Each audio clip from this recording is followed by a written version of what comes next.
आणि एक धक्कादायक बातमी जालन्यामध्ये डीजेवर नाचण्यावरून किरकोळ वाद झाला आणि 2 गटात तुफान हाणामारी झाली। यामध्ये एकाचा दुर्दैवी मृत्यू झाला। या प्रकरणी 7 संशयितांना ताब्यात घेण्यात आलेलं आहे। दरम्यान जालना शहरातल्या शास्त्री मोहल्ला भागात रात्री हळदी कार्यक्रमात डीजेवर नाचताना हा वाद झाला।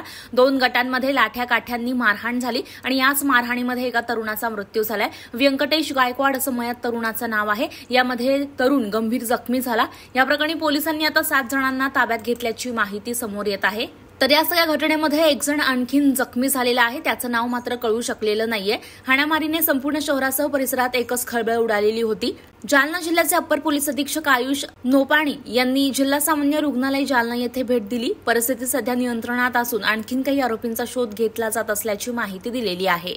सरम पवार एका डीजेमुळे एक काही गाण्यामुळे डॅन्समुळे काही गातामुळे एका आमचं अंकु तुकाराम जाधवचा यांनी खात्मा केलेला आहे आणि याच्यामुळं आम्ही सगळं दीपक हॉस्पिटलशी येऊन थांबलेलो आहे। आम्हाला एक नियापाजी पोलीस स्टेशन कदीम जालना पोलीस स्टेशनच्या हद्दीमध्ये घटना घडलेला आहे। आम्हाला एक विषय आहे, आम्हाला न्याय मिळावा आणि ते आरोपीला अटक करावा आणि किती बी अटक केल्यावर बी त्याला खून केला त्याला शिक्षा मिळावा। आणि आमचा अजून एक आदमी माणूस एक घाटी दाखवण्यामध्ये ॲडमिट आहे। याला तुम्ही शासनाने ध्यान ठेवा।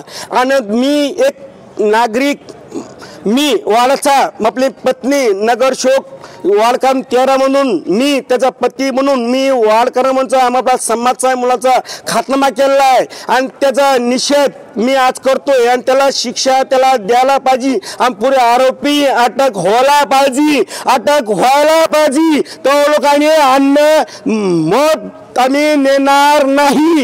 एक आमचा काहीतरी समाजचा एक मेळावा आहे आणि दुसरा एक घटना बस स्टँडचा एक माणूस मेलता आम्हाला डीएसपी कटके साहेबांनी आम्हाला आश्वासन दिलं हे म्हणणं हे तुम्ही ऐका आरोपीला अटक शिक्षा देऊ ते म्हणत तेही शिक्षा झाली नाही। हे याच्यामध्ये निषेध मी करतो आहे। मतलब आमच्या समाजाला हत्या का होतो हो हत्या काय होतं याच्यामुळे मी जाती समाजाला निषेध करून मी कोणी भी घटना केली असेल आणि त्याला शिक्षा व्हायला पाहिजे आणि त्याला तात्पुरती अटक व्हावी। पोलीस आम्हाला मदत काय करते काय करत नाही पण पोलीस आम्हाला मदत करा आणि आरोपीला गुन्हेगाराला शिक्षा द्यावी हीच विनंती आहे आमची। मी सुभाष सरम पवार।